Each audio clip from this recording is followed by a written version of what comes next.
दोस्तों, नई कार लेते वक्त आपको ये कन्फ्यूजन हमेशा होता रहेगा कि कौन सा मॉडल लिया जाए। क्या वो बेस मॉडल लिया जाए या फिर मिड वेरिएंट जो ज़्यादा वैल्यू ऑफर करता है, या फिर टॉप मॉडल जिसमें आपको सारे फीचर्स मिलते हैं। तो इस वीडियो में हम बात करेंगे कि ज़्यादा पैसे लेकर टॉप मॉडल लेना चाहिए या फिर बेस वेरिएंट या मिड वेरिएंट लेना सही है। नई कार लेते वक्त आपको ये डिसाइड करना है कि आपके लिए कौन से फीचर्स सही है। स्टैंडर्ड फीचर्स जो आपको हर कार में मिलते हैं वो होता है पावर स्टीयरिंग और एयर कंडीशनर। कुछ कार्स है जिनमें आपको ये फीचर्स भी स्टैंडर्ड नहीं मिलेंगे, मगर नॉर्मल फैमिली कार्स जो होती है उनमें एसी और पावर स्टीयरिंग स्टैंडर्ड ही होता है। अगर आपको यही दो फीचर्स की रिक्वायरमेंट है तो आप बेस मॉडल ज़रूर कंसिडर कर सकते हैं। एडिशनली आपको कुछ एक्सेसरीज इंस्टॉल करनी है, जैसे म्यूज़िक सिस्टम, लेदर सीट्स या फिर अलॉय व्हील्स, तो आप वो आफ्टर मार्केट भी लगवा सकते हैं जो ज़्यादा कॉस्ट इफेक्टिव होगा। अब बात करते हैं मिड वेरिएंट की। मिड वेरिएंट में आपको थोड़े एडिशनल फीचर्स मिलते हैं बेस मॉडल के मुकाबले, जैसे आपको इंटीग्रेटेड म्यूज़िक सिस्टम मिलता है जो फैक्ट्री फिटेड होता है मोस्टली, और आपको चारों डोर्स पे पावर विंडोज़ मिलते हैं।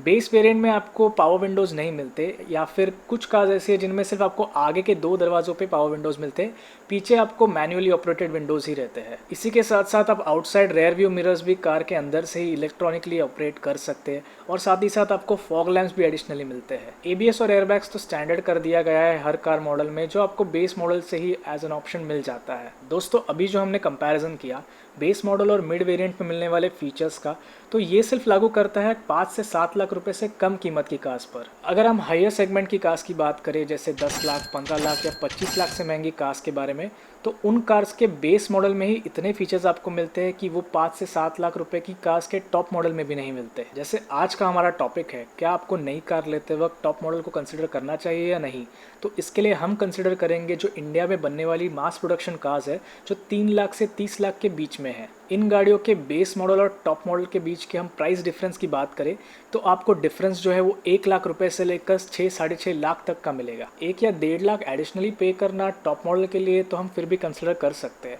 मगर 5 या 6 लाख अगर आप एक्स्ट्रा पे कर रहे हैं, वो भी टॉप मॉडल के लिए, जिसमें आपको जो फीचर्स मिलेंगे वो शायद आप रेयरली यूज़ करेंगे आपके डे टू डे ड्राइव में, तो वो कहीं ना कहीं सही नहीं लगता। अब मैं आपको बताऊंगा कुछ ऐसे फीचर्स जो काफ़ी ओवर हाइप्ड है इंडियन कार्स में, जो आपको सिर्फ टॉप मॉडल में ही मिलते हैं। सबसे पहला फीचर है सनरूफ।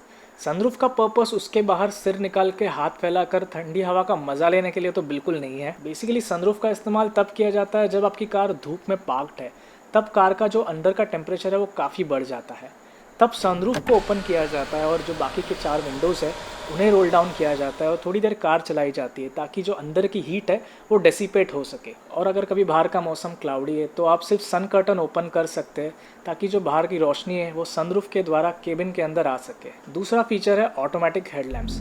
मेरे हिसाब से ये इतना यूज़फुल फीचर नहीं है, क्योंकि अंधेरा होने पर आपको हार्डली 1 या 2 सेकेंड लगेंगे कार के हेडलाइट्स ऑन करने में। ये फीचर ऑटो सेंस करके अंधेरा होने पर कार के हेडलाइट्स आपके लिए ऑन करता है, और इस फीचर के लिए ज़्यादा पे करना शायद मेरे हिसाब से इतना वर्थ नहीं है। तीसरा फीचर है रेन सेंसिंग वाइपर्स। जैसे ऑटो हेडलैम्प्स वैसे ही रेन सेंसिंग वाइपर्स। मुझे नहीं लगता ये भी फीचर इतना इफेक्टिव है, क्योंकि बारिश आने पे ये ऑटोमेटिकली एक्टिवेट हो जाते हैं, जो आप खुद भी एक क्लिक से एक्टिवेट कर सकते हैं, तो इनका ऑटोमेटिक होना इतना यूज़फुल नहीं है। टॉप मॉडल में एक और एडिशन होता है रेयर वाइपर और डीफॉगर का। मेरी राय में रेयर वाइपर और डीफॉगर तो स्टैंडर्ड फीचर करना चाहिए हर कार में, क्योंकि बारिश के मौसम में वैसी ही विजिबिलिटी कम होती है। सामने की विंडशील्ड पे तो आपको वाइपर्स मिल जाते हैं, मगर रेयर विंडशील्ड पे वाइपर्स होना भी ज़रूरी है, क्योंकि वाइपर्स एक एसेंशियल फीचर है हर कार में। और मुझे नहीं समझ आता कि मैन्युफैक्चरर्स क्यों सिर्फ टॉप मॉडल्स में ही रेयर वाइपर और डीफॉगर का ऑप्शन देते, हालांकि ये एक स्टैंडर्ड फीचर होना चाहिए हर कार में। चौथा फीचर है क्रूज़ कंट्रोल। इंडिया में बहुत ही ऐसे कम हाईवेज़ है जहाँ पे आप क्रूज़ कंट्रोल का इस्तेमाल ठीक से कर पाओगे। ऑटोमेटिक कार में क्रूज़ कंट्रोल होना मैं समझ सकता हूँ, क्योंकि वहाँ पे आपको गियर शिफ्ट नहीं करने, आपको बस एक स्पीड सेट करना है, कार अपने आप गियर शिफ्ट करके आपके डिज़ायर स्पीड पर क्रूज़ करेगी। मगर एक मैनुअल ट्रांसमिशन कार के टॉप मॉडल में आपको क्रूज़ कंट्रोल प्रोवाइड करना, ये मुझे समझ नहीं आता, क्योंकि आपको 5th या 6th गियर तक खुद ही कार को शिफ्ट करके लेके जाना है, उसके बाद जो आपने स्पीड सेट किया है उस पर वो कार क्रूज़ करेगी। तो ये कोई एक इतना इंपॉर्टेंट फीचर नहीं लगता जो आपके कार में होना ही चाहिए। और भी कई ऐसे फीचर्स हैं, जैसे push button start, passive keyless entry, voice command या इलेक्ट्रिक बूट, जो सिर्फ आपको कार के टॉप मॉडल में ही मिलेंगे।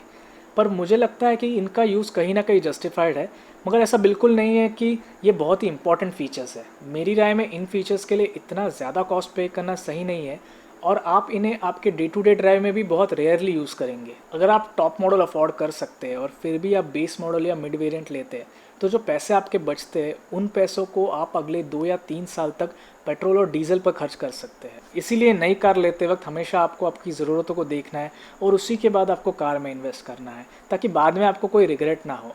अगर आपकी ज़रूरतें ही नहीं है तो कार में इन्वेस्ट करना भी सही नहीं है, क्योंकि इससे आप ही को नुकसान होगा। तो दोस्तों आज के लिए बस इतना ही।